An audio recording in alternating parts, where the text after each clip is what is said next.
Víctor Mar Galvez Norambuena y Nelson Joaquín Medina Letelier, en lugar de ser puestos a disposición de la autoridad administrativa o judicial correspondiente, fueron ejecutados al interior de la Escuela de Infantería de San Bernardo, al margen del ordenamiento jurídico, mediante múltiples disparos con arma de fuego. Respecto de estos hechos, su señoría, es que se dictó sentencia condenatoria, se tuvieron por constitutivo los delitos de secuestro simple y homicidio calificado. En cuanto al aspecto penal y lo que dice relación con la sentencia definitiva, solamente recurre a casación en el fondo el sentenciado Romero y basa su causal de casación en lo dispuesto en el artículo 546, número 7, en relación al artículo 488, numeral 1 y 2, primera parte del Código de Procedimiento Penal, en relación con los artículos 1, 14, 15, 141 y 391 del Código Penal, en relación todos ellos con el artículo 456 bis del Código de Procedimiento Penal. Estimo, su señoría, que hay una errada valoración de la prueba, toda vez que con los antecedentes probatorios contenidos en la sentencia de primera instancia, tampoco no son suficientes para acreditar ni a un modo de presunción la participación de su representado en los hechos materia de la acusación y materia de la sentencia. Toda vez que en definitiva se lo estaría condenando por su responsabilidad en el mando, pero lo cierto es que conforme a las declaraciones que él mismo ha prestado y declaraciones de los testigos, está acreditado que él no se encontraba al mando de la institución el día que se cometieron los hechos. Hace su señoría un desglose de que en Cerro Chena habían varias compañías que estaban participando, que la persona que estaba a cargo del Techo Rojo, de la Casa del Techo Rojo, no era él, sino que otro de los encargados, respecto al cual se dictaron sentencias condenatorias por el ministro Solís en 5 causas. Por lo tanto, señala que si ya se dictó sentencia condenatoria respecto de otro de los jefes que se encontraba a cargo, esto acredita que su representado no tendría participación en aquellos y pide en definitiva la absolución de su representado. Respecto, su señoría, del sobreseimiento definitivo, es que vienen enderezados los otros recursos y hay una particularidad respecto del querellante. Primeramente recurre al recurso de casación en la forma y en el fondo el programa por el sobreseimiento dictado el 24 de octubre en cuanto sobresee parcial y definitivamente respecto de Faúndes. Únicamente denuncia como infringido el artículo 541, número 9, en relación con los artículos 513, 514 y 534.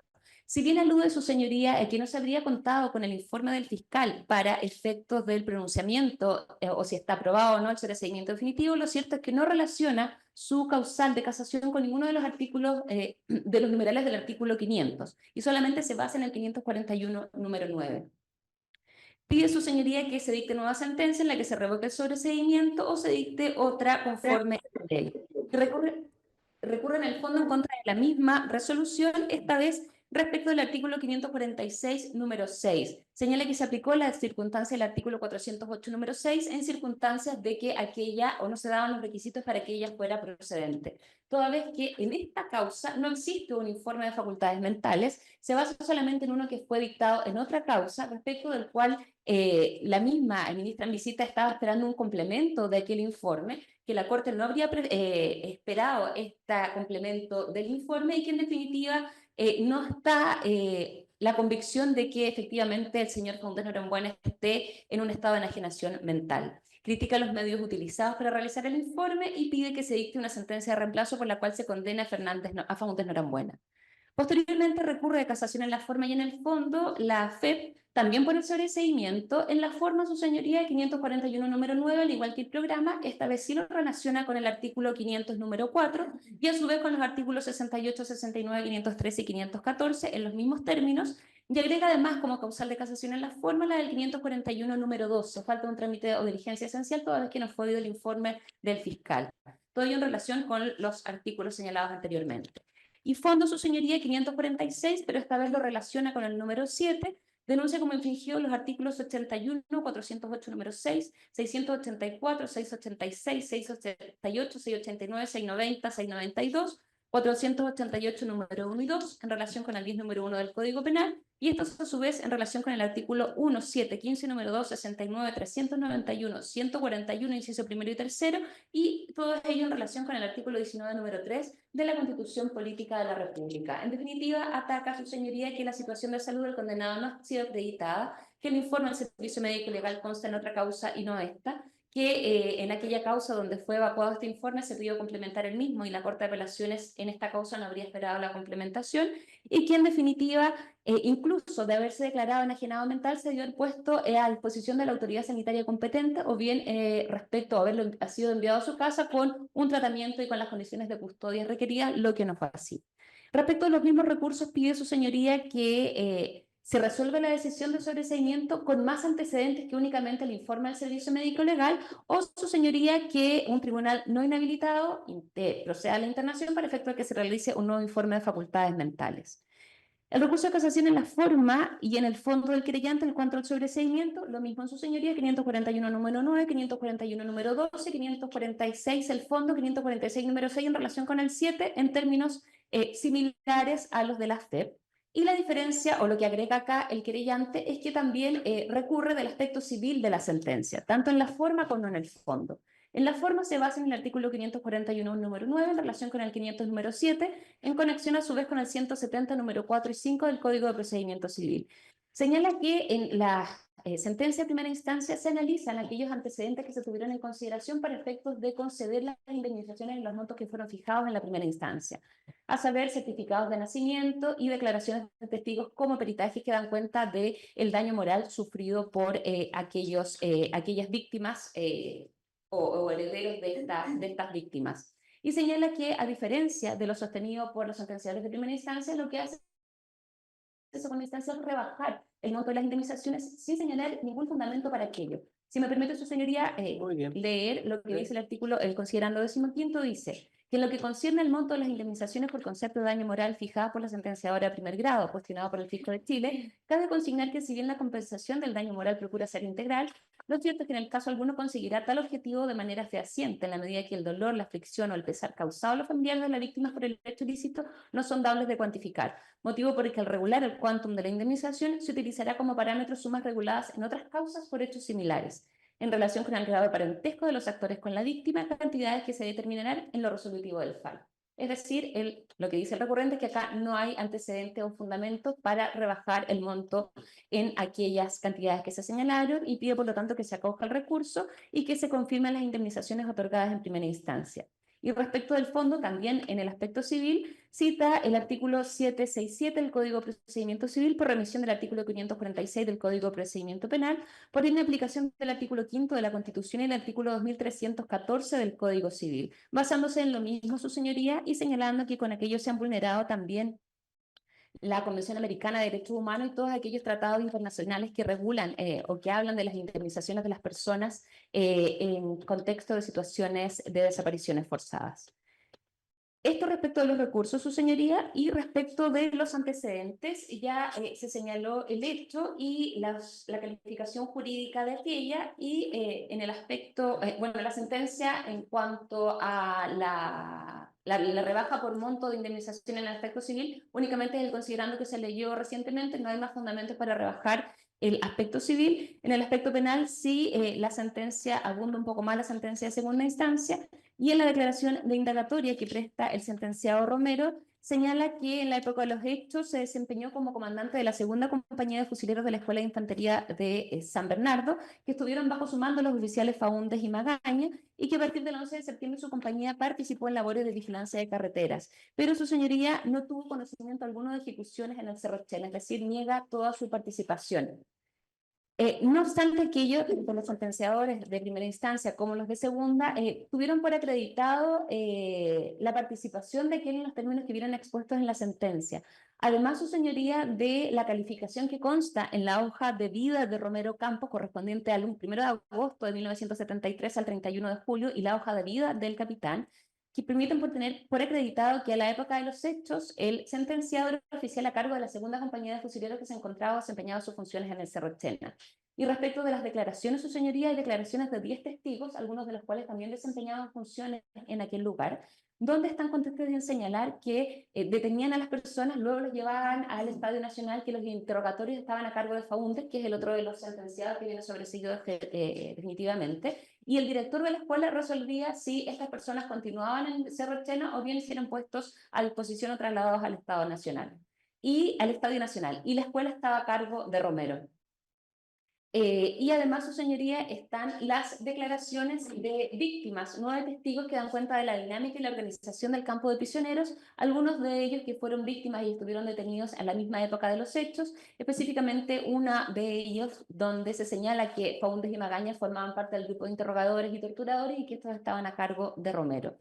Con todos los antecedentes expuestos, los sentenciadores tienen por acreditada la participación de Romero. Desestiman las alegaciones de prescripción y media prescripción, al igual que en la sentencia de segunda instancia. Se considera la atenuante de responsabilidad del 11 número 6 y condena las penas que se señaló anteriormente: secuestro simple 3 años y un día y homicidio calificado 15 años y un día.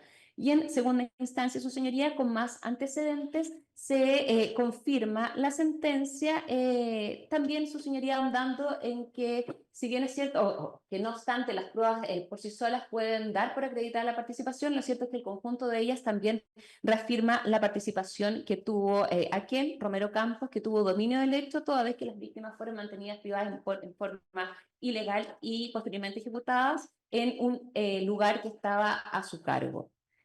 Esos son los antecedentes, su señoría, solamente para efectos de estructura. Primero se decretó el sobreseimiento definitivo parcial de Faúndez, respecto de que él vienen recurriendo a casación en la forma y en el fondo, tanto la FEP, el programa y el querellante. Respecto de la sentencia penal recurre casación en el fondo el sentenciado, y respecto de la parte civil el querellante, forma y fondo también.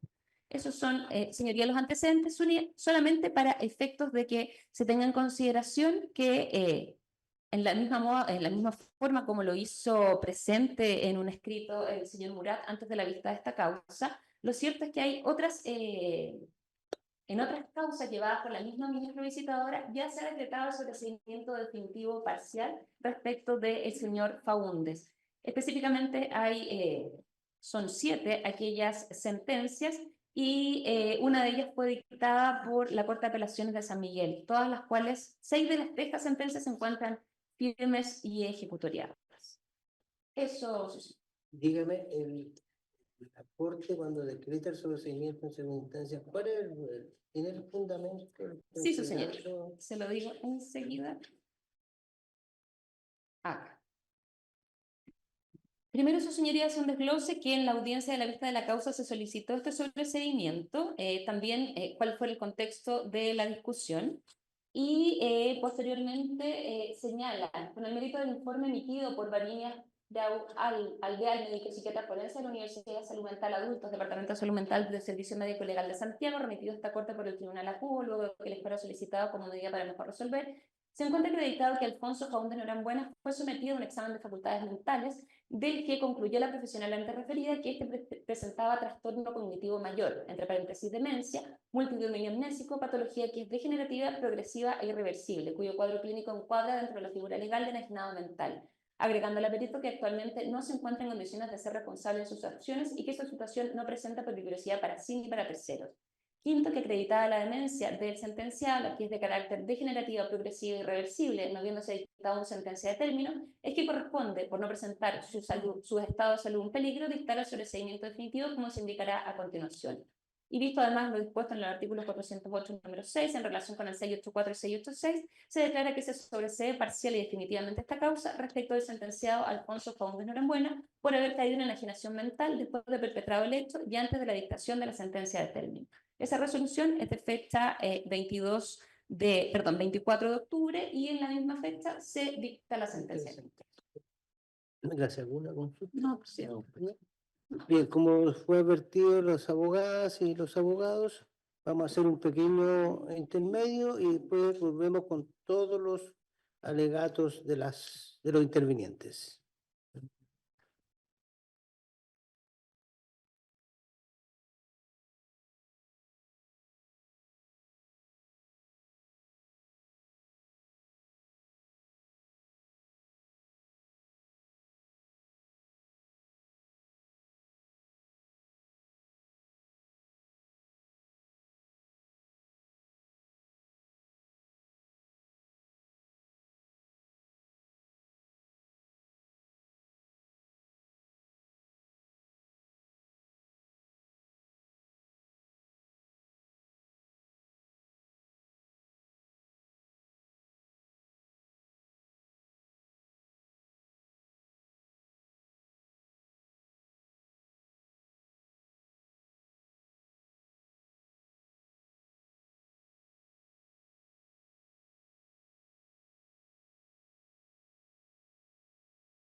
la abogada Catalina Ñeco. La escuchamos, abogada. Gracias, señor presidente.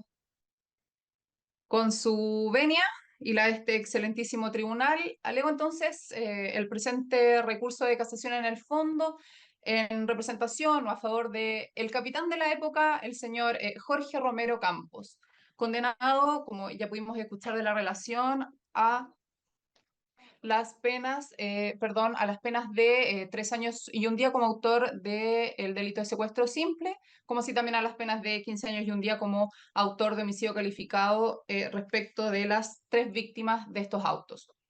Y hemos fundado, su señoría, el presente recurso de casación en el fondo en la causal del número 7 del artículo 546 del Código de Procedimiento Penal, porque entendemos, su señoría, que aquí se le ha condenado al señor Jorge Romero Campos como autor del artículo 15, número 2 del Código Penal, incurriendo, su señoría, en error de derecho al dar por acreditada una participación que en realidad no tuvo mi representado, que siempre ha negado mi representado y que finalmente nunca se probó respecto de él, sino que se argumenta esta decisión condenatoria únicamente en presunciones judiciales mal construidas, porque se basan en un hecho que no es real, como lo exige la norma, ¿no? ¿Y cuál es ese hecho, señoría? Y esto textual de la norma que se impugna, el haber tenido posición de mando en relación con los detenidos y aprobar o intervenir en los hechos como uno de los jefes de este recinto de detención. Y eso es una cuestión fáctica, sus señorías, que no es real y que no está aprobada. Ya voy a explicarlo en detalle. Por lo tanto, desde ya se contraviene ahí el numeral primero del artículo 488 del Código de Procedimiento Penal. Por eso es que se casa, en el fondo, sus señorías excelentísimas, la sentencia dictada por la Ilustrísima Corte de Apelaciones de San Miguel, invocando, por cierto, la causal que ya he señalado, porque aquí es evidente que se violó las normas reguladoras de la prueba para dictar un fallo condenatorio respecto de mi representado. La sustanciadora sería en su fallo, que sabemos después confirmado, ¿no es cierto?, por el Tribunal de Alzada, decide atribuirle a Jorge Romero Campos, como ya dije, la autoría del 15 número 2 del Código Penal. O sea, concluye que mi representado indujo o forzó u ordenó a otros a participar tanto en las detenciones o secuestro y posterior ejecución de las víctimas en el campo de prisioneros del Cerro Chena. Y para eso señala, su señoría, que era él quien se encontraba al mando del recinto, dice primeramente el fallo, y luego agrega que se encontraba también al mando de la compañía, que estaba a cargo de la custodia de estos prisioneros que allí se encontraban, y que además era el jefe directo de al menos uno de los oficiales encargados de los interrogatorios de ellos, que era otro de los acusados, ¿no es cierto?, en esta causa. O sea, lo que concluye es que el capitán en ese entonces, Jorge Romero, tuvo el dominio del hecho por tan solo esas circunstancias. Y ese es justamente, su señoría, el gran hierro del fallo que se impugna. Esas aseveraciones no son reales, están equivocadas. Lo que se acredita en el expediente, eso sería como un hecho cierto, real y probado, no fue eso, sino que más bien se acreditó que el oficial que estaba a cargo de manera exclusiva en esa época, tanto de la Casa de Techo Rojo como de los detenidos y de su custodia, era el jefe de la sección segunda de inteligencia del Regimiento de San Bernardo, que para esa época era el capitán Víctor Pinto Pérez, lamentablemente fallecido, ¿no es cierto?, al día de hoy. Mi representado solo era el capitán de la segunda compañía de fusileros, pero no era el jefe o el capitán de la sección segunda de inteligencia, que no hay que confundir. La sección segunda era la encargada de los detenidos, de su custodia, de sus interrogatorios, etc.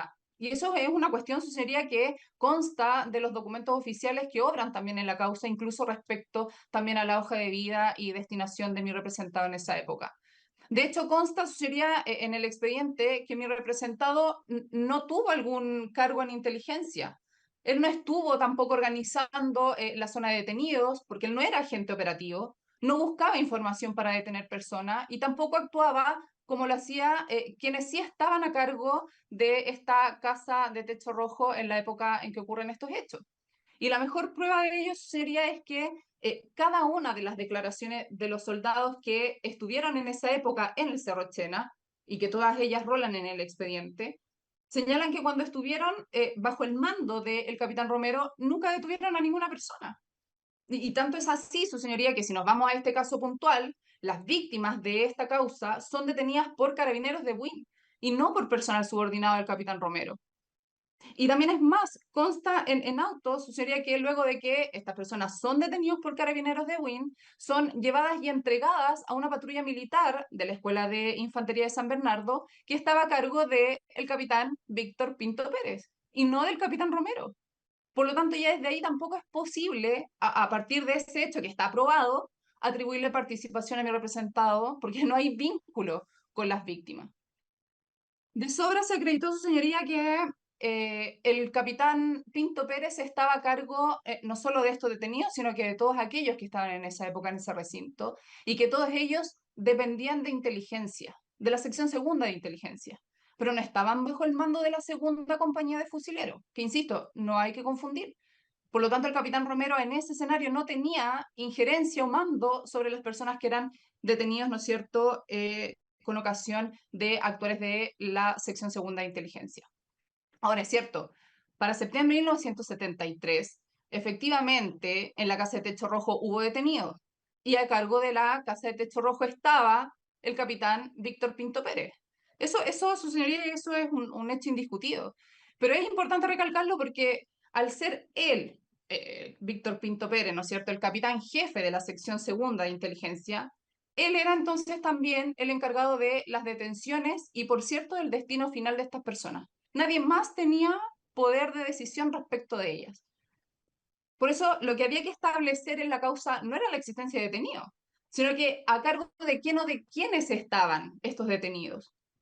Y su señoría, esa pregunta ha sido materia u objeto de discusión en un montón de otros episodios relacionados a hechos ocurridos en el campo de prisioneros, en el Cerro Chena o en la Casa de Techo Rojo. Son más de 10 episodios que versan sobre lo mismo, y resulta que en esas investigaciones, su señoría, esta misma excelentísima Corte Suprema, en a lo menos 4 fallos, su señoría, por nombrar los ingresos: 6379 del año 2010, 6381 del año 2010, 6382 del año 2010 y el último 33661 del año 2019, resolvió, su señoría, que quien estaba a cargo del campo de prisioneros del Cerro Chena y de la Casa de Techo Rojo y de los detenidos en esa época era el capitán Víctor Pinto Pérez, que hoy día lamentablemente está fallecido.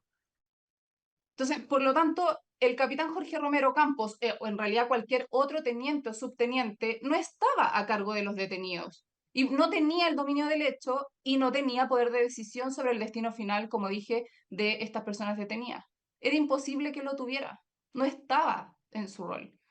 Y como resultado de esas investigaciones, su señoría, y como decisión de este excelentísimo tribunal, se condena en esas causas únicamente al señor Víctor Pinto Pérez.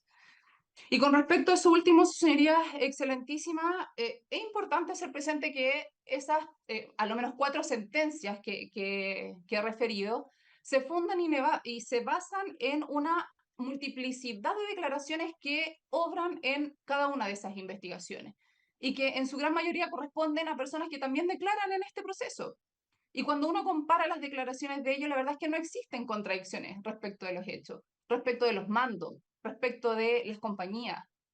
Entonces, eso es absolutamente importante porque esas declaraciones en esta causa fueron obviadas por los sentenciadores del grado.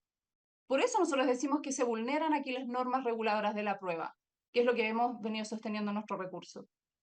Son más de 11 declaraciones, su señoría, que versan en el expediente y que sirven de manera clara y objetiva para establecer este mando dentro del campo de prisioneros del Cerro Chena. Y por eso nosotros, su señoría, las hemos desarrollado latamente en el recurso de casación. Solo por mencionar algunas, su señoría, porque como digo, el detalle de cada una de estas declaraciones están desarrolladas en nuestro recurso de casación. Pero por lo menos hemos citado 11 declaraciones de personas que estuvieron en ese momento y que reconocen como oficial a cargo de este campo de prisioneros a Víctor Pinto Pérez, que reconocen a Víctor Pinto Pérez como el oficial de inteligencia, como el encargado de las interrogaciones, como el encargado de los detenidos, y no hay discusión respecto de ello. Así, por ejemplo, su señoría, solo por mencionar, los atestados de los señores Sergio Ávila Quiroga, Sergio Rodríguez Raucher, Héctor Armijo Herrera, Patricio Guzmán Villarroel, Elías Segura Torres, Jorge Parada Mejías, Jorge Sanz Jofré, Patricio Pino Jara, Germán Pérez Soto, Pedro Montabone Domínguez, Feliciano Pavés Andrade. Todos sus señorías son contestes en lo mismo que he señalado y que reconocen su señoría, incluso en diligencias de careos que muchos de ellos tuvieron con el señor Víctor Pinto Pérez, lo reconocen como el oficial a cargo de este campo de prisioneros, como así también como el jefe de la sección segunda, ¿no es cierto?, a cargo de los detenidos en este recinto. Incluso es el mismo Víctor Pinto Pérez, que también alcanza a declarar en muchos de estos procesos, el que se reconoce y se sitúa en ese cargo, como el jefe y el encargado del campo de prisioneros del Cerro Chena. Y incluso, su señoría, tenemos también las declaraciones del señor Osvaldo Magaña Bau, que es importante porque es uno, por no decir el único, que se encuentra confeso de haber participado en detenciones y ejecuciones varias en el Cerro Chena. Y cuando uno lee las declaraciones de él también expone que quien estaba a cargo de la Casa de Techo Rojo, así como también del lugar del campo de prisioneros del Departamento de Seguridad, era el capitán Pinto Pérez. Entonces, su señoría es excelentísima.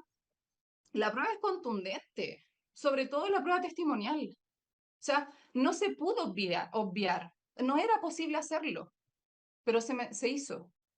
Por eso sí la mencionamos, su señoría, insisto, de manera muy, muy resumida, porque toda ella está latamente desarrollada en nuestro recurso de casación en el fondo, escrito, es para ilustrar que a partir de esta vasta prueba, prestada no solo en este proceso, sino que también en todos los otros episodios que versan sobre lo mismo, ¿verdad?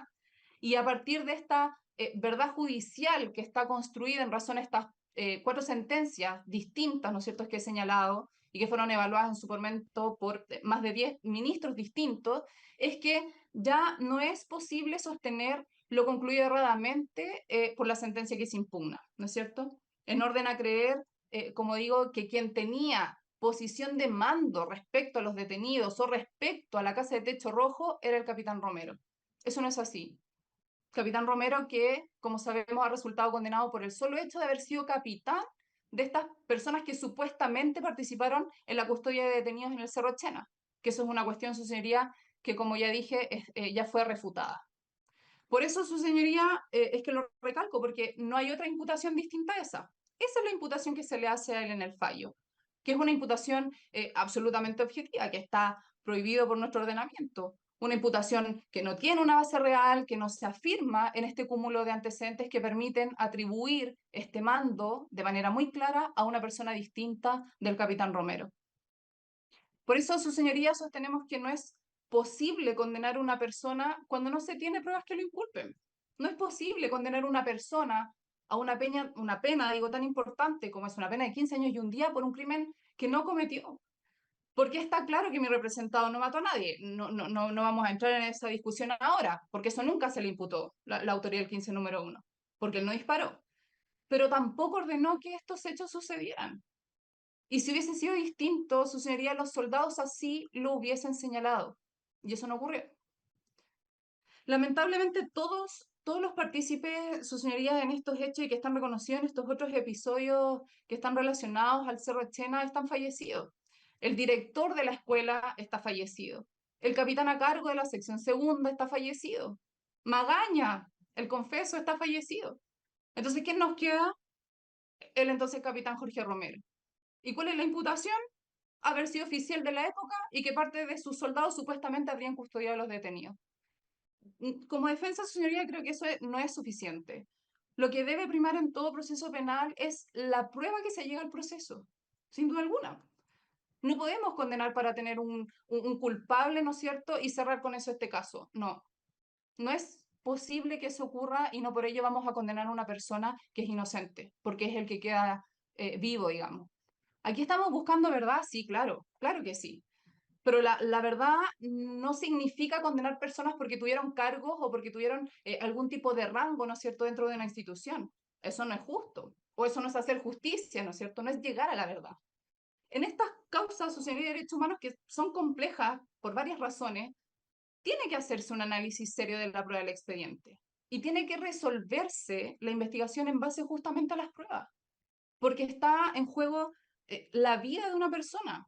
Y no exagero cuando lo digo, porque aquí se le está condenando a 15 años y un poco más a un adulto mayor de más de 80 años, como es el caso del señor Romero, a una pena de muerte. Es condenarlo a una pena de muerte. Y más aún, si la prueba que existe en el expediente total no es suficiente, no es relevante, no es pertinente para configurar, como dije, una presunción judicial. Presunción judicial, su señoría, que por lo demás, como defensa, cuestiona absolutamente, que aquí no se basó en hechos reales, verdaderos, probados, y se basa en otras presunciones judiciales.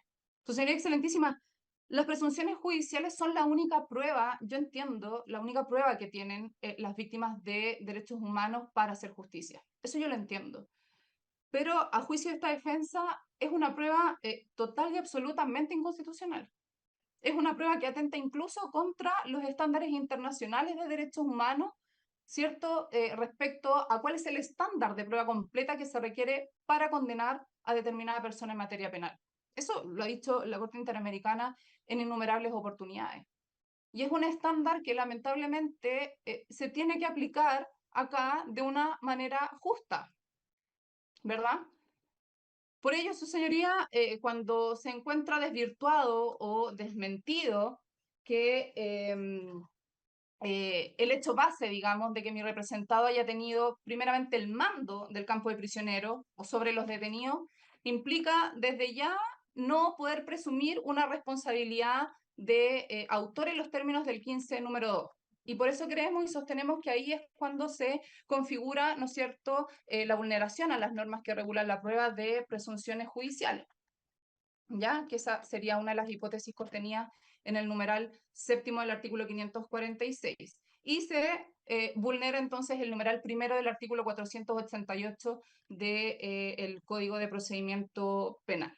Y asimismo, su señoría, al estar demostrado, de acuerdo a la prueba, su señoría, que consta en el expediente, que mi representado no ordenó la detención, ni tampoco ordenó la mantención de privación de libertad, ni tampoco ordenó sus posteriores ejecuciones, no es posible entonces condenarlo como autor de homicidio calificado. Porque si lo entendemos así, supone entonces la responsabilidad de mi representado por el solo hecho de ser capitán de una de las compañías dentro de una organización militar en esa época. Y esa circunstancia, su señoría, de suyo es o implica una vulneración legal al principio de responsabilidad subjetiva, que sabemos, su señoría, debe imperar en nuestro sistema penal, y vulnera con ello también la multiplicidad del numeral 2 del artículo 488 del Código de Procedimiento Penal. Por lo tanto, su señoría, por todas esas consideraciones y porque a nuestro juicio no se logra finalmente probar una participación con los medios de prueba legales que existen, ¿no es cierto?, dentro del expediente, es que esta parte solicita se acoja el presente recurso de casación en el fondo respecto al señor Jorge Romero, se anule por consecuencia la sentencia impugnada y se dicte la correspondiente sentencia de reemplazo en la que se disponga se le absuelve al Jorge Romero Campos en la presente causa. Es cuanto puedo alegar, su señoría. Muy bien, gracias, abogada. Tiene la palabra doña Carolina Echeverri para el tribunal, por el tiempo que se anotó. La escuchamos, abogada. Muchas gracias, su señoría. Por la venia de su señoría excelentísima, comparezco en representación del Programa de Derechos Humanos y vengo a solicitar que se acojan el recurso de casación en la forma y en el fondo interpuesto por esta parte y se rechace el recurso de casación en el fondo interpuesto por la defensa del condenado Jorge Romero Campos en virtud de los antecedentes de hecho y de derecho que a continuación pasaré a exponer. Para efectos de este alegato, su señoría, me referiré primeramente al recurso de casación interpuesto por la defensa para luego referirme a mis recursos. Parece sumamente violento, su señoría excelentísima, que la defensa del condenado indique que se le está dando una condena de muerte a quien fue responsable de hechos tan terribles como los que se le imputan a Jorge Romero Campos. En ese sentido, la defensa hace referencia a una serie de sentencias que ha dictado esta Corte, en la cual responsabilizó específicamente a Víctor Pinto Pérez en los años 2010 aproximadamente. Pero olvido mencionar dos cosas que son cruciales en este caso. En primer lugar, que de esas condenas no se puede concluir que Jorge Romero Campos era inocente. En esta causa se aprobaron en la Corte de Apelaciones una serie de sobreseimientos, dentro de los cuales está, por muerte, lógicamente, Víctor Pinto Pérez, además de otros agentes que a la época de estos hechos también habrían tenido responsabilidad de estar vivos al día de hoy.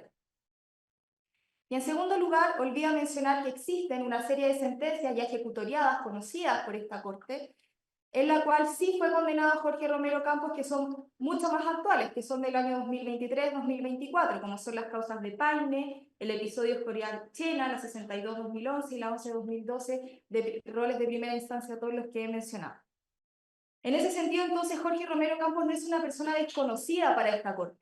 Por el contrario, es uno de los agentes que ha sido claramente identificado no solamente por las investigaciones que se han realizado en primera instancia, donde sabemos que eran varios los capitanes que participaron y que tenían un mando dentro de la estructura que tenía este equipo de inteligencia en el Cerro Chena.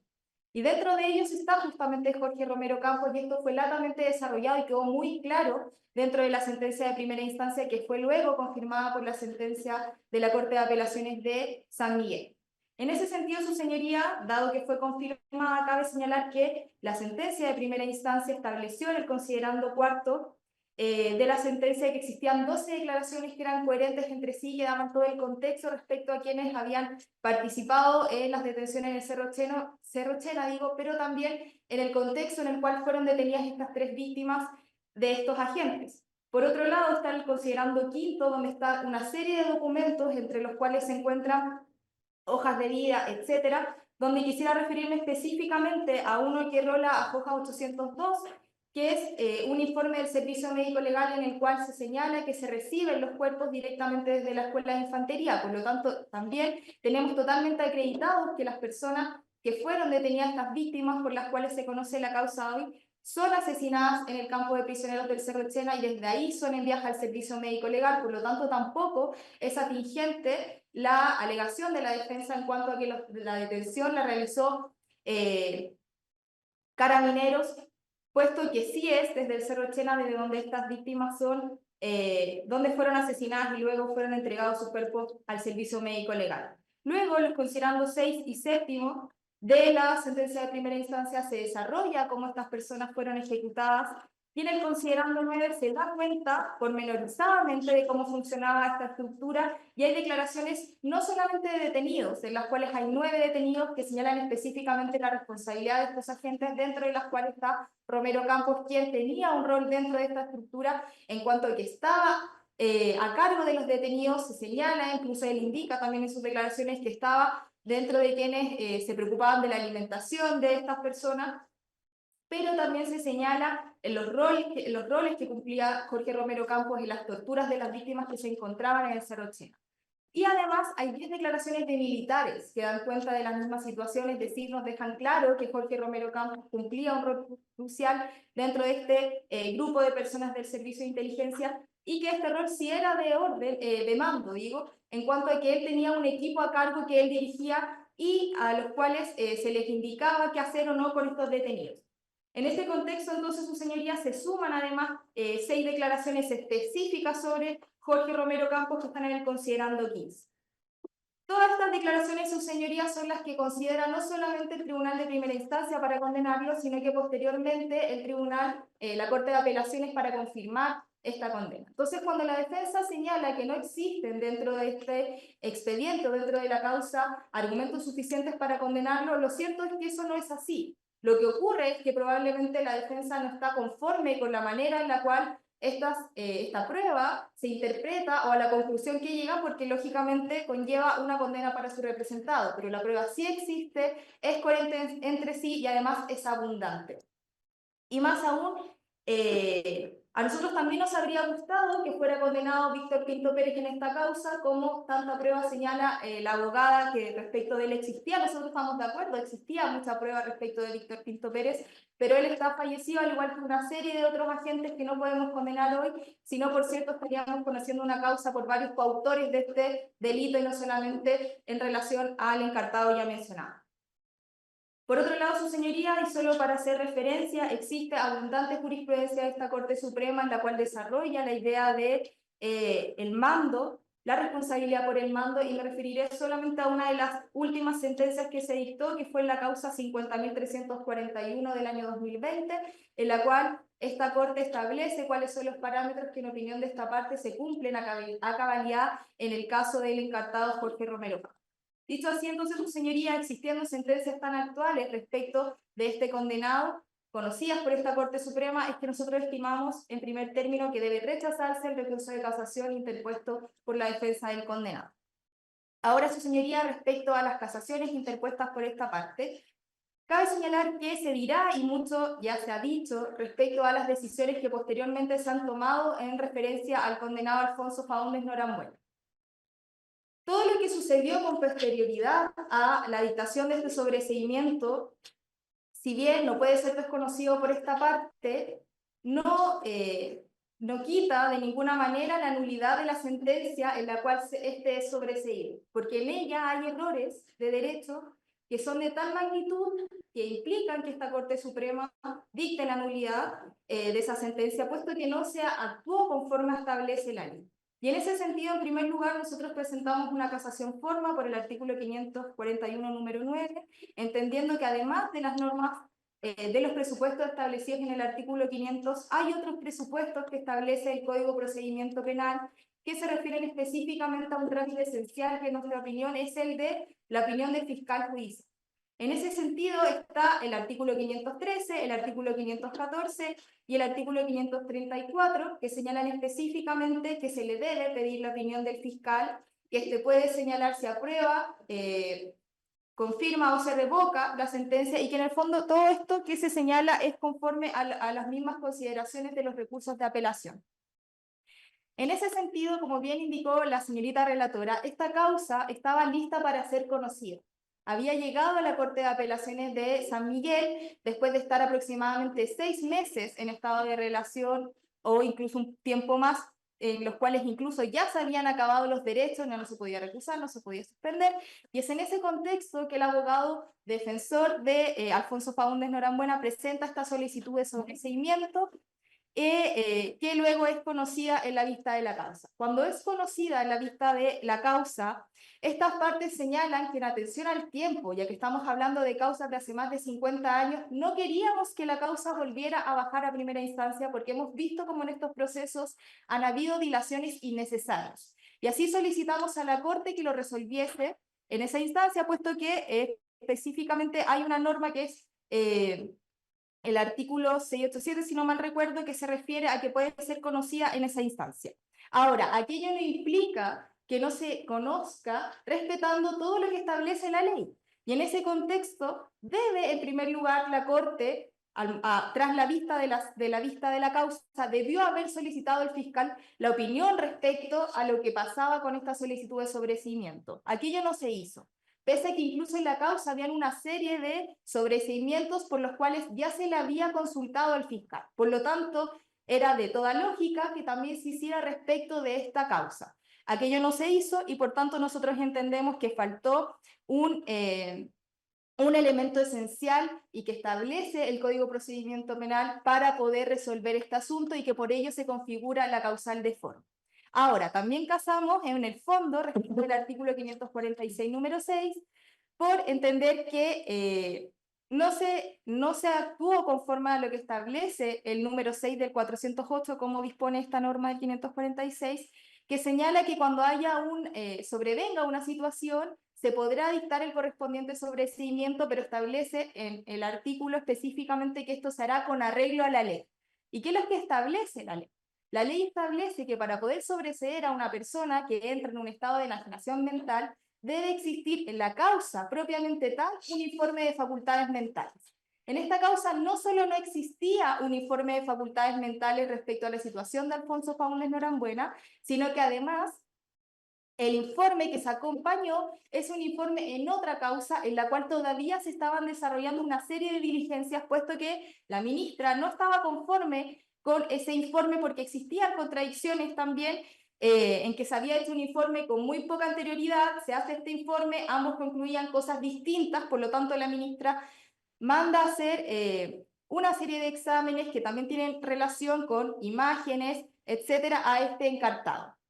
Todo eso estaba pendiente y esta parte lo señala en audiencia, incluso pasadas las 2 horas 8 minutos aproximadamente, y que consta, está certificado en esta causa, en el expediente digital de la Corte de Apelaciones de San Miguel. Esta parte específicamente solicita como medida de mejor resolver que se envíe una solicitud para un informe de facultades mentales específica al condenado. Todo ello no es acogido por la Corte de Apelaciones de San Miguel y simplemente resuelve con este informe, que es un informe, insisto, de otra causa mientras se desarrollaban diligencias.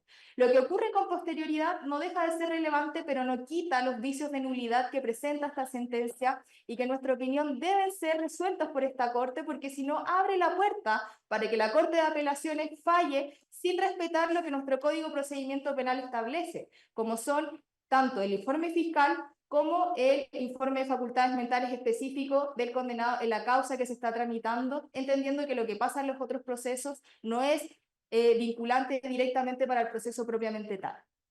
Por eso, su señoría, nosotros como programa entendemos que, sin perjuicio de lo que se mencionó y se mencionará, sí debe esta Corte acoger los recursos de casación en la forma y en el fondo, puesto que la sentencia fue dictada de manera contraria a lo que dispone la ley, siendo entonces esta nula. Es por todo lo dicho, entonces, su señoría, que solicito que se rechace el recurso de casación de la defensa y se acojan los presentados por esta parte. Es todo en cuanto puedo alegar. Muchísimas gracias. Gracias a usted, abogada. Bueno, ahora le corresponde el turno al abogado don Francisco Bustos por el tiempo que se anotó. Muchas gracias, señor presidente. Con su venia y la de esta sala excelentísima, vengo en alegar por 3 grupos de familiares de las víctimas del caso y tengo peticiones tanto en lo penal como en lo civil. Señoría, nosotros representamos a la familia de don Ugolino Arias Navarrete, a su viuda, doña María Luisa Villarroel Ogaz, y a sus hijos comunes, don Hugo y don Luis Arias Villarroel. Representamos también a los hermanos de don Víctor Gálvez Norambuena, que tenía 21 años, doña Selma, doña Leticia, doña Marta, don Jaime y don Luis. Y representamos también a la familia de don Nelson Joaquín Medina Letelier, a su madre, doña Yolanda Letelier Espinosa, y a sus hermanos, don Carlos, don Julio, doña Natalia y doña Nancy, todos Medina Letelier. Señoría, nosotros vamos a alegar en cuanto a lo penal en contra del recurso presentado por la defensa del señor Romero respecto de nuestros recursos en lo penal, y vamos a entrar en eso en unos minutos más. Creemos que si bien la resolución en circunstancias normales debió declararse nula, aquí hay una suerte de pérdida de oportunidad y vamos a defender también nuestros recursos en el aspecto civil. Voy a reducir mis alegaciones en el sentido de no repetir cosas que hayan sido expresadas por mi distinguida colega que alegó de manera precedente. Señoría, como quedó muy claro de la relación, la orden que estaban siguiendo los 3 profesores era el restablecimiento de las actividades académicas, era reanudar las clases. Por lo tanto, en este caso son verdaderos mártires del magisterio y así son reconocidos y todos los años se realizan actos en homenaje. La educación rural es una cuestión sumamente importante que ha sido recordada, entre otras, por nuestro premio Nobel, doña Gabriela Mistral, y nos habla justamente de esta actitud enamorada, del amor a la inteligencia, a la fe, al trabajo, ¿no? Entonces, realmente, señoría, en este caso es una acción totalmente cobarde, injustificada. Voy a nuestro recurso en el ámbito penal, señoría. Nuestro recurso era sumamente similar al de los colegas de la Unidad Programa de Derechos Humanos. Nosotros somos especialmente escrupulosos porque sabemos que varios imputados han fingido demencia, no solo en este caso, ya desde Nuremberg se ha hecho, pero también hay casos como el general Pinochet, referido por Philip Sanz, el general Arellano, en fin, pero nosotros, al haber sido parte en los otros procesos y al haber revisado los informes con otros médicos psiquiatras, entendemos que aquí es poco lo que tenemos que hacer, aunque en circunstancias normales estimamos que el proceder de la Corte de San Miguel fue equivocado y debió anularse. Entonces voy a decir eso sobre nuestros recursos en lo penal. Entendemos que aquí ha operado una suerte de pérdida de oportunidad. Voy a referirme al recurso de casación del sentenciado Romero Campos. Señoría, en primer lugar, la causa. Voy a señalar 3 problemas formales y luego voy a dedicarme a los aspectos de fondo, que tampoco son mejores. Como primer problema formal, la causal, la del 546 número 7, y es fuertemente discutido que sea una causal autónoma. En general se entiende que debe impetrarse junto con otro numeral del 546. En segundo lugar, ataca normas que no tienen el carácter de reguladoras de la prueba, como el 546 bis y del Código de Procedimiento Penal. Y en tercer lugar, el recurso por su amplitud lo que busca realmente es una nueva revisión de los hechos. Y eso está vedado porque aquí ya existió la doble instancia que mandatan los tratados internacionales y el recurso de casación es un remedio extraordinario. En cuanto al fondo, señoría, el hecho que Víctor Pinto Pérez haya sido el único imputado, procesado y acusado en los episodios San Bernardo, roles 2003, perdón, digo 03-2002, no obsta a que hayan otras personas que efectivamente participaron en este tipo de crímenes. Digamos, que haya sentencias de otros imputados no excluye formas de coautoría o intervención delictiva y distintas cadenas de mando. Si Víctor Pinto Pérez estuviera vivo, como señaló mi colega en una hipótesis, lo que ocurriría es que probablemente tendría una pena más alta. Y aquí yo coincido también con la Unidad Programa de Derechos Humanos, las formas de autorías del artículo 15 número 2 o 15 número 3 igual consisten en matar personas. Aquí no se puede decir que él no hizo nada o que él no mató a nadie. Lo mismo podrían decir muchas personas que están en la cima, digamos, o de las cadenas de mando. Digo algo más solamente respecto de las presunciones, porque también escuchamos, sin ninguna fuente, que la Corte Interamericana ha criticado las presunciones, pero eso, en el mejor de los casos, es como una verdad a medias. La Corte, es cierto, ha criticado presunciones estereotipadas o infundadas, por ejemplo, en el caso Atala, digamos cuando hay una discriminación de género, por ejemplo. Pero en su primera sentencia, en el caso Velázquez Rodríguez, sentencia de fondo del año 1988, en el párrafo 130. Y señoría, le pido permiso para leer una línea. Muy bien. Perfecto. La Corte Interamericana ha considerado, sin perjuicio que deban valorarse otras pruebas, comillas, las autoridades encargadas de la investigación deben prestar particular atención a la prueba circunstancial, los indicios y las presunciones. Cierro aquí la comilla desde el párrafo 130, es decir, desde la primera sentencia por desaparición forzada que conoció la Corte Interamericana, ha resaltado la importancia de estos medios de prueba porque justamente ha habido impunidad sistemática, ocultamiento de medios de prueba, pactos de silencios. Entonces, no es cierto que la presunción es un medio de prueba que esté prohibido. Lo propio ha dicho también, señoría, el Tribunal Constitucional de Chile en procesos en los cuales estuvo acusado el señor Romero Campos, por ejemplo, en el rol 9629 del Tribunal Constitucional, en el caso Paine, donde se atacó el artículo 488, o en el rol 4210, en el episodio de Enrio Álvarez, donde el Tribunal Constitucional señaló por mayoría que las reglas de presunciones respetan el principio de culpabilidad porque admiten ser desestimadas.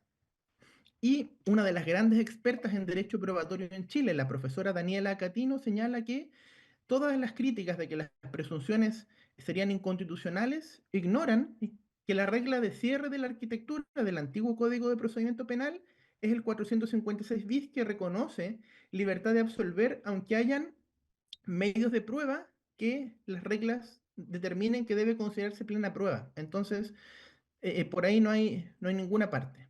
Y en segundo lugar, y como también fue expresado previamente, Jorge Romero Campos purga condenas por más de 40 víctimas, en el caso Paine y en otros, donde se le ha reconocido el mando en el campo de prisioneros de la Escuela de Infantería de San Bernardo, situada en el Cerro Chena, y, y en este fallo, el de la ministra Marianela Cifuentes, que fue confirmado, puedo citar simplemente o remitirme a los considerandos cuarto, quinto, sexto, séptimo. Así que, señoría, desde esa perspectiva, creemos que por un lado el recurso tiene defectos formales graves, pero además por otro, las cosas que se han sustentado no tienen relación con, o sea, no excluyen la posibilidad de coautoría, se han dicho cosas de las presunciones que no son correctas, pero además existen los hechos que están plenamente determinados y se puede decir con toda tranquilidad que el señor Jorge Romero Campos ha tenido la calidad de coautor en estos hechos, de acuerdo al artículo 15, número 2 del Código Penal, y por lo tanto está bien condenado. Voy a pasar ahora, entonces, Mi petición en ese aspecto es que se rechace el recurso de casación y que al menos en ese aspecto de lo penal, en cuanto a lo reclamado por la defensa letrada del señor Romero Campos, que se declare que el recurso no es nulo. O sea, perdón, que la sentencia de la Ilustrísima Corte de Apelaciones de San Miguel del 24 de octubre del año 2023 no es nula. Y respecto, señoría, de mis recursos de casación en la forma, como ya lo dijo la señora relatora, lo único que hace la sentencia es declarar que se rebajan los montos y solo hace una alusión muy genérica a que el motivo serían los parámetros regulados en sentencias por hechos similares. Entonces, la causal por la que impetramos el recurso es el 541 número 9 del Código de Procedimiento Penal, todo ello en relación con el artículo 500, numeral 5 y numeral 7 del mismo cuerpo legal, en relación, en relación al artículo 500, número 5, número 7, ¿sí? Y eso en relación también con el artículo 170, números 4 y 5 del Código de Procedimiento Civil. Y lo que señalamos aquí, señoría, es que la sentencia no tiene en estos aspectos coherencia externa, porque se refiere a otros fallos sin mencionar cuáles son, y tampoco tiene coherencia interna, porque, por ejemplo, dentro de los vistos, la sentencia borra diversos considerandos, pero no borra el considerando 53, que se refiere a la familia de don Ugolino Arias. Entonces, por un lado, además tiene un considerando contradictorio. El considerando 53 que no borra se refiere a los montos y por lo tanto uno entendería que los mantiene, pero en lo declarativo los rebaja. Entonces, hay problemas de coherencia interna y externa y no se hace cargo de la prueba rendida. Nosotros en el recurso también, señoría, damos cuenta que la debida fundamentación de los fallos no es un proceder gracioso de las autoridades, no es una concesión, sino es lo mínimo para que los litigantes puedan entender las decisiones judiciales. Aquí citamos a don Andrés Bello, pero también citamos a doña Cecilia Medina, que nos dice que aun cuando la Convención Americana no prevé dentro de las garantías del artículo 8 del Tratado Interamericano la fundamentación de las sentencias, se entiende que la misma es la base para poder ejercer cualquier garantía, para ejercer la doble instancia, para entender la bilateralidad, porque es una suerte de meta garantía. Y señoría, también vamos a citar simplemente a modo de ejemplo algunos roles de la excelentísima Corte Suprema, de causas que hemos alegado nosotros en nuestra oficina, en las cuales ante el mismo vicio se ha acogido la nulidad. Y cito, por ejemplo, la más reciente, el episodio Paine-Culeo, el rol 152.355-2022, en el cual el considerando 22 detalla una serie de tratados internacionales que expresan que la fundamentación adecuada es garantía del debido proceso y por lo tanto casa el fallo en lo civil en este mismo aspecto. El caso también de las víctimas Héctor Hernández Garcés y Francisco Viera Ovalle, el rol 20.012-2022, una sentencia de agosto del año pasado, el caso Operación Colombo, episodio principal, el episodio de la desaparición de Francisco González de Asís, rol 269-2021. Todas ellas, señoría, han acogido el recurso de casación en esta misma causal. Y este vicio es trascendente, desde luego, porque aquí la corrección del vicio, justificar total o parcialmente el fallo en su parte resolutiva, tal como dicen Maturana y Mosquera.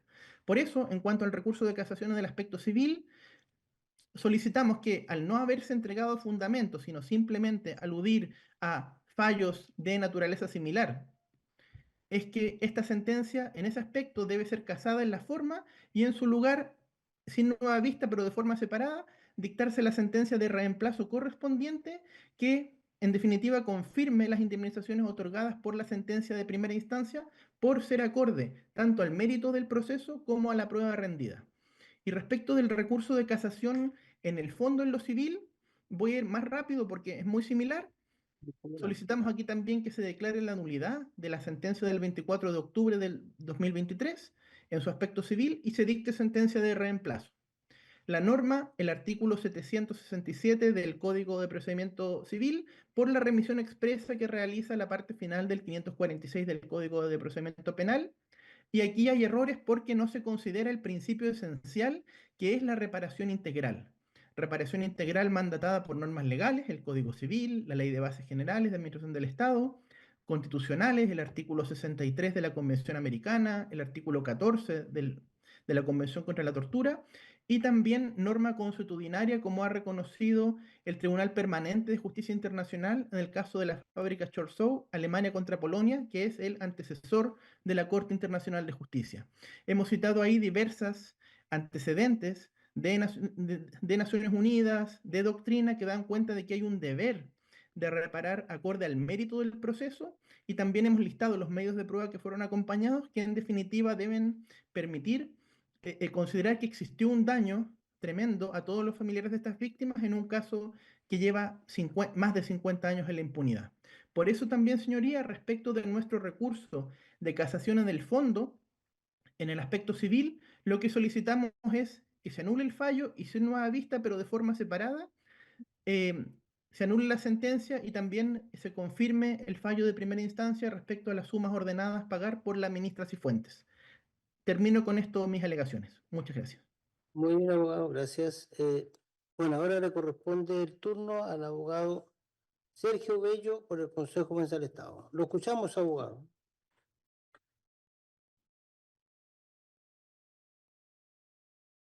Señoría, buenos días todavía, muchas gracias.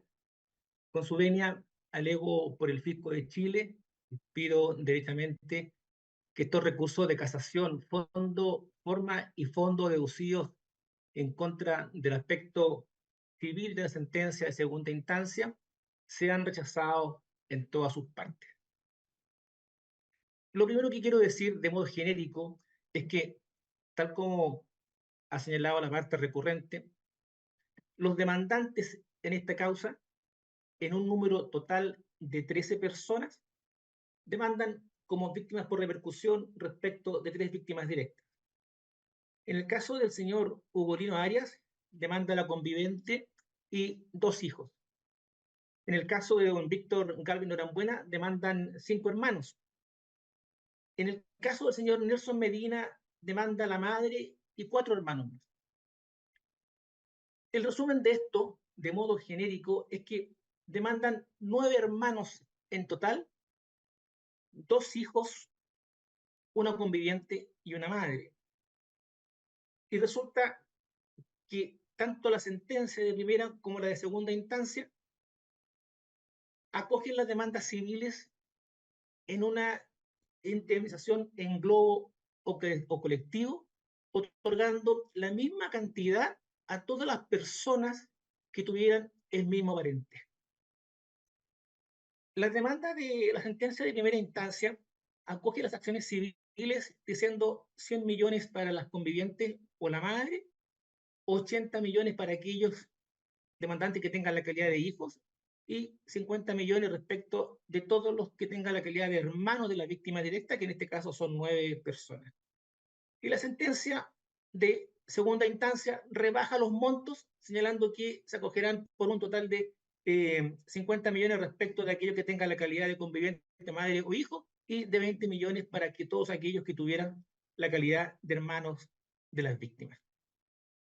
Tal como se citó en la relación, la sentencia de primera instancia, de modo general y con la misma prueba, aunque considerando diferentes, da por acreditado la calidad de hijo, conviviente, hermanos, etc. También da por acreditado con los certificados respectivos quiénes son beneficiarios o no de leyes de reparación. Cita también informes psicológicos y prueba documental de carácter académico acerca de la naturaleza de las consecuencias en los parientes que hayan sido víctimas de violaciones a los derechos humanos. Una cosa común a cada uno de estos grupos de demandantes es que todos ellos presentan 2 testigos, únicamente 2 testigos por concepto de daño moral. Tal como leyó la señora relatora en su relación, señala que el considerando 12 de la sentencia de segunda instancia rechaza las excepciones opuestas por el fisco, reparación de pago, prescripción, preterición legal. Y el considerando 15, que es en definitiva el quid del asunto de la sentencia de segunda instancia, si me permite su señoría, Muy bien. Brevemente, quiero citar el considerando 15º. El Bueno, considerando 15º lo que dice es que el daño moral es incuantificable. No se puede cuantificar este daño por la naturaleza propia que tiene. Sin embargo, el asunto central que tiene este considerando 15º es que señala que para regular el quantum de la indemnización se utilizará como parámetro sumas reguladas en otras causas por hechos similares y agrega en relación con el grado de parentesco de los actores con la víctima. Cantidades que se determinarán en lo resolutivo del fallo. Esto es parte central, señorías excelentísimas, de momento que reconoce que el parámetro no es solamente otras causas similares, sino que además el grado de parentesco. Y quizás esta es la razón que vuelve contrario a lo que señala la recurrente que tendría falta de fundamento la sentencia, es precisamente cómo justificar esta sentencia en globo o colectivo, haciendo caso omiso a la diversidad de pruebas rendidas y señalando que es fundamental el grado de parentesco. Porque no puede dejar de llamar la atención, excelentísimos ministros, que todos los demandantes presentaron únicamente 2 testigos de daño moral. Y estos testigos solamente expresan un momento determinado en la vida de cada uno de los demandantes. Piensen ustedes en el caso de los hermanos, que son 9 en total. Los testigos no señalan reconocer o conocer a todos los hermanos. En algunos casos señalan simplemente que conocen a algunos, que tienen más cercanías con otros, que lo conocen en la vida actual, que lo conocen hace poco tiempo. ¿Cuál de estos testigos señala, dice, yo conocí a los demandantes desde la época de los hechos, por estos 30, 40 años, y he conocido todo su padecimiento? Se refieren exclusivamente a momentos puntuales en la vida de cada uno de los demandantes y la cercanía que tuvieron con las víctimas directas. Entonces, lo que señala este considerando 15º es que además de la sentencia que confirma la de primera instancia, que reproduce la sentencia de primera instancia, además agrega como fundamento que se tendrán en consideración causas por hechos similares en relación al grado de parentesco que hayan tenido los actores con las víctimas. Y eso puede justificar razonablemente por qué todos los hermanos reciben 20 millones de pesos según la sentencia de segunda instancia. Porque ¿cómo puede entenderse que todos los hermanos, aquellos que tienen parentesco de víctimas distintas, hayan sufrido exactamente el mismo daño y todos merezcan la misma cantidad? ¿Cómo no van a existir hermanos que hayan tenido una relación distinta con la víctima directa? Que hayan tenido una cercanía distinta con la víctima directa, que hayan tenido momentos psicológicamente complicados, distintos a lo largo de su vida, y sin embargo el tribunal estima que todos ellos merecen la misma cantidad? Ello se explica razonablemente por el grado de parentesco. Y ese es el motivo y la fundamentación que tiene la sentencia de segunda instancia. Señorías, hay unanimidad en que esta causal, la falta de consideración y fundamentación de la sentencia, es una causal objetiva. No hay términos medios. La sentencia contiene o no contiene consideraciones. Uno puede no compartir la conclusión de la sentencia, pero el compartirla o no significa que carezca de fundamentación la sentencia. El considerando 15º es una consideración suficiente que justifica la procedencia de esta sentencia. Yo quiero hacer notar, excelentísimos ministros, que en un caso parecido, no es igual porque en una sentencia de esta misma excelentísima Corte Suprema, en que se rechazó un recurso de casación porque impugnaba la consideración de los montos, el rol 25.452/2001 de 20 de agosto del año 2023, rechazó un recurso de casación en la forma porque había rebajado los montos al considerar los aportes que había hecho el Estado.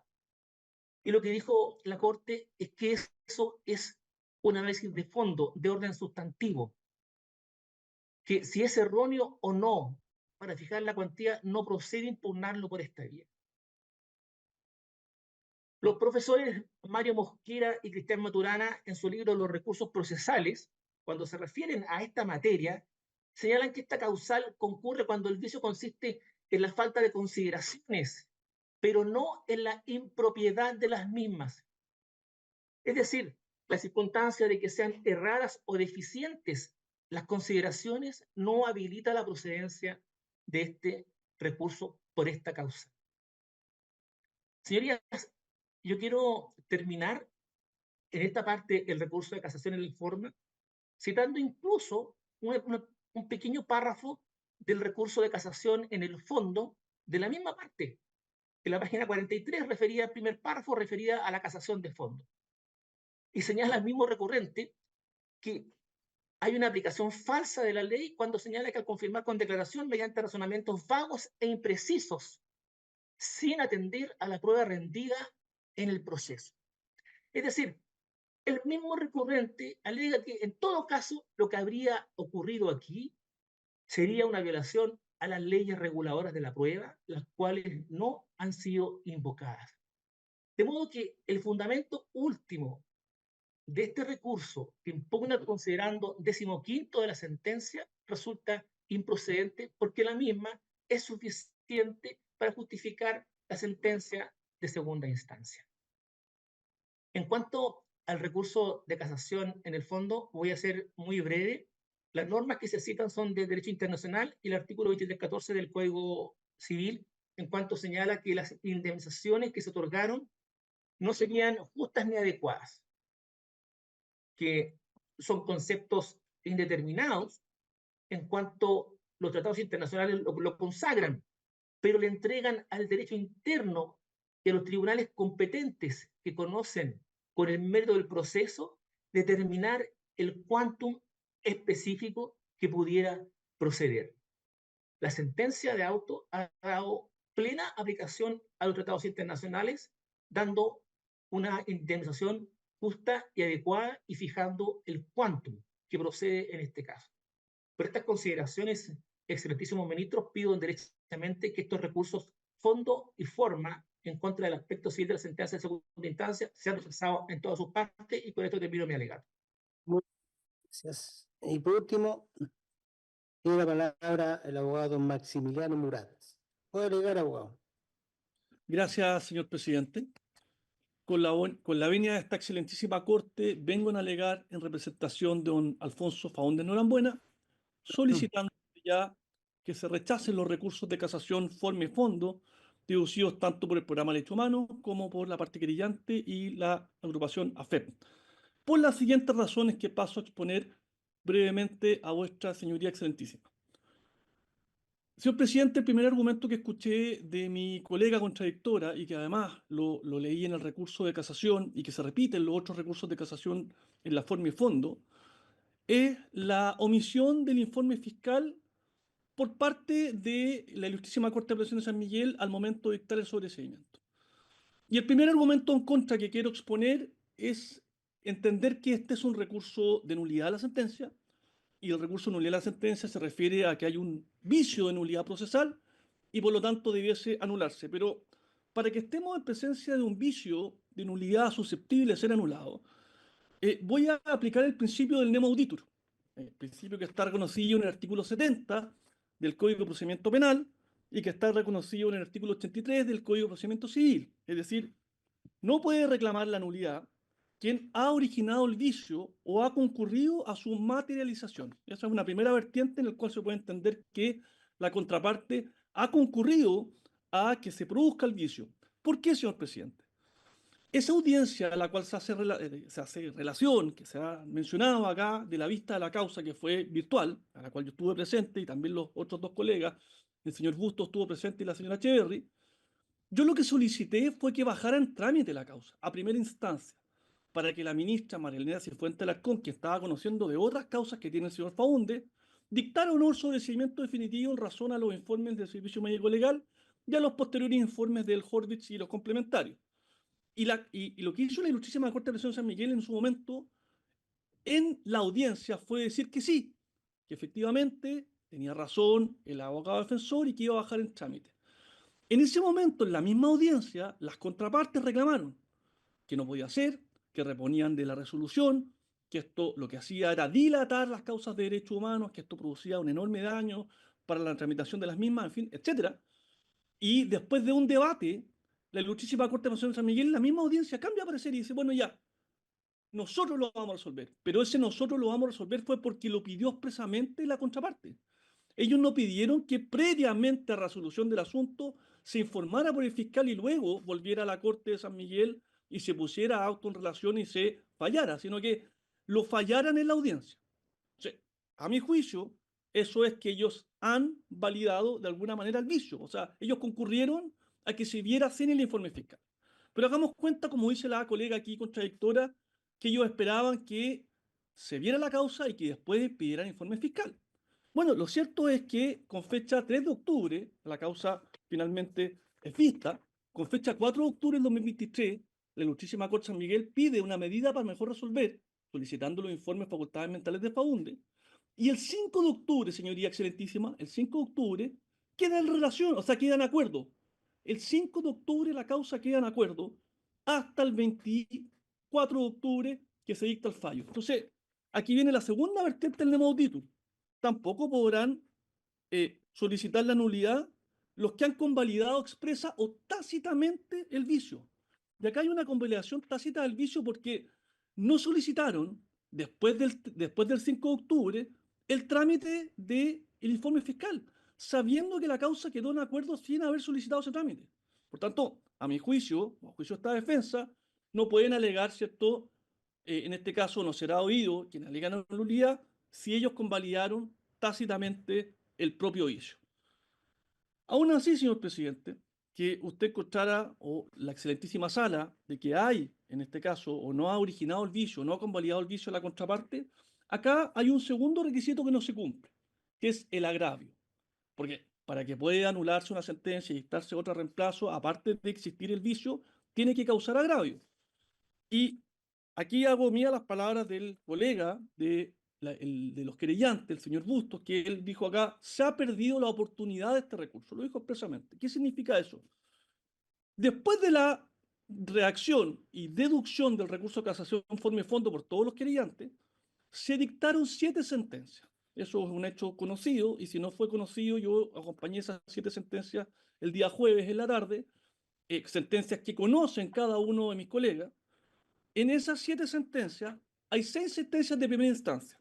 Rol 11-2012, Rol 3-2002, episodio Martínez Aldana, Rol 186-2011, Rol 62-2011, Rol 04-2002, letra J, Rol 04-2002, letra N. Esas 6 sentencias de primera instancia se dictó una resolución fundada en la cual mi representado no cumplirá condena por haber caído en la hipótesis de enajenación mental. Ahí sí que se aplica correctamente el artículo 687 del Código de Procedimiento Penal que intentó señalar la colega. Pero en esas 6 causas, ninguno de los querellantes apeló. Ninguno. Y todas esas causas fueron entre el 2 de enero y el 9 de enero del 2025. Estamos a abril del 2025. Si no apelaron porque no les causó agravio la resolución, no veo cómo esta resolución de hoy día sí les causa agravio. Si se está hablando de la misma hipótesis de enajenación mental respecto a la misma persona y respecto al mismo efecto, que no cumpla condena, sea porque ha sido sobreseído o sea porque al final del juicio se dicta una resolución fundada aplicando el 687 del CPP. Entonces, creemos que si hubo agravio en su momento procesal, ese agravio ya no es actual y por lo tanto, como dice el colega, ha perdido toda oportunidad procesal y no debe, ¿cierto?, efectivamente prosperar el recurso. Lo mismo con la sentencia 639 del 2023 de la Ilustrísima Corte de Apelación de San Miguel, en la cual también se sobresee parcial y definitivamente la responsabilidad del representado por las mismas razones legales. Como tercer argumento, ya que a juicio de esta parte no hay agravio y al mismo tiempo la contraparte fue la que contribuyó o validó el vicio, la tercera cuestión que se reclama es que habían diligencias pendientes, habían informes incompletos. Bueno, después de dictarse el recurso de casación en el fondo, se hicieron todos esos informes, absolutamente todos. se hizo un informe complementario, ¿cierto? Con resonancias o tomografías computarizadas por el Servicio Médico Legal, mantuvo la hipótesis de enajenación mental. Eso está obra en el expediente y en todas las sentencias que acompañé. Se hizo otro informe pericial por el Instituto Psiquiátrico Dr. José Horvitz Barak. Y en ese informe pericial, obviamente, se materializó la hipótesis de enajenación mental. En ese informe, en su parte conclusiva, se señala que mi representado tiene un trastorno neurocognitivo mayor de origen vascular. Señala que ese diagnóstico es una enfermedad de enajenación mental, que es una patología neuropsiquiátrica de curso progresivo con deterioro irrecuperable. Eso está en el informe del doctor José Horvitz. Pero este informe no es cualquier informe. O sea, cuando uno lo lee, es bastante completo. Aparte de la pericia psiquiátrica, se hizo una pericia neuropsicológica y se hizo un test de simulación. Y en todos estos tests que se hicieron, en el test AC3, desde Popper-Router, el test de Memory Impairment Screen, el test de Trail Making Test, el INECO Frontal Screening, la figura compleja del rey de Osterich, los cuestionarios de actividad de la vida diaria y el test de simulación de memoria, en todos y cada uno de ellos se confirmó la enajenación mental de mi representado. Eficiencia cognitiva alterada, dice el informe. Velocidad de procesamiento alterado. Atención alterada. Memoria alterada. Memoria a largo plazo alterado. Funciones ejecutivas frontales alterado, etcétera, etcétera, etcétera. O sea, acá hay un test absoluta, o sea, un informe absolutamente decidor, absolutamente completo, como sugiere la misma contradictoria que ella decía que hay abundancia de prueba para condenar a Romero, que hay abundante prueba para determinar la enajenación mental. Acá se hicieron todas y cada una de las diligencias que había que hacer para comprobar la hipótesis de enajenación mental y se hizo. Entonces, lo último que reclama la contradictora, pero es que aquí no hay un informe propio de esta causa. Lo que hay es un informe del médico legal y un informe del Horvitz y un informe del médico legal de ampliación y otro informe de ampliación del Horvitz en otra causa. Entonces, lo que ella propone es que como mi representado tiene 9 causas, el servicio médico legal tiene que ir 9 veces, hacerle 9 entrevistas y hacerle 9 informes. Y lo que ella propone es que el Horvitz vaya 9 veces y haga 9 exámenes a mi representado para que haya uno en cada causa. Y eso, la verdad, las cosas que es sin sentido, es ilógico, demora aún más la tramitación de las causas de derechos humanos y lo que busca en definitiva, ¿cierto?, es dilatar ella, ¿cierto?, una situación que ya está absolutamente clara. Señor presidente, termino mi discurso solicitando que se tenga en consideración una realidad indesmentible, que es la enajenación mental de mi representado. Que se tenga en consideración que los derechos humanos también son para las personas enfermas mentales, que hay normas presas en el Código de Procedimiento Penal y que hay reconocimiento internacional no discutido en ninguna parte del mundo en que un enajenado mental y un demente no debe cumplir condena. Y por lo tanto, quienes pretenden seguir dilatando esto, insistiendo en anular fallos para que luego se validen los informes del médico legal y los informes del Horvitz, son cuestiones que atentan contra los derechos humanos, en este caso, señor Faúndez, de su familia que ha sufrido durante los últimos 2 años. No se olvide, señor presidente, con esto termino, que yo pedí en cada una de las 9 causas, señor Faúndez, a esta excelentísima Corte Suprema, antes de que acelerara la causa, el trámite, que bajara la causa en trámite para que se decretara o no el sobreseimiento de mi representado. Y en cada una de las resoluciones, como en derecho corresponde, la excelentísima Corte Suprema me dijo que no, que eso lo resolvía el tribunal agudo, porque no le corresponde a este excelentísimo tribunal, ¿cierto?, resolver esto. Y aquí pido que se haga la misma situación. O sea, si esto ya fue resuelto por la ilustrísima Corte de Apelación de San Miguel y fue resuelto por el tribunal agudo 9 veces, no propendamos, ¿cierto?, en la 9ª vez, perdón, 8 veces antes, estar en esta misma situación hipótesis. Por esas razones, señor presidente, por una razón de justicia, una razón de prueba, una razón de derecho humano, se rechace los recursos de casación en todas sus partes y se condene expresamente en costa a la parte querellante, señor presidente, porque sabiendo la situación mental de nuestro Estado y sabiendo las sentencias que se dictaron posteriormente, insistió en hacerle perder tiempo a esta excelentísima Corte en algo que es evidente para todos y que lógicamente daña y tiene un costo procesal y un costo económico para la defensa y para todas estas partes y para el Estado de Chile finalmente en discutir algo que ya está absolutamente zanjado. Con su venia, señor presidente, desde ya solicito que se dé por terminado mi alegato y que tengan una muy buena tarde. Muchas gracias a los demás colegas, señor relator, señor presidente. Muy bien, y gracias, abogados, se han por terminados los alegatos y la causa que han estado de acuerdo para dictarse posteriormente la sentencia respectiva. Muy buenos días. Buenos días, Sí, señoría. buenos días, muchas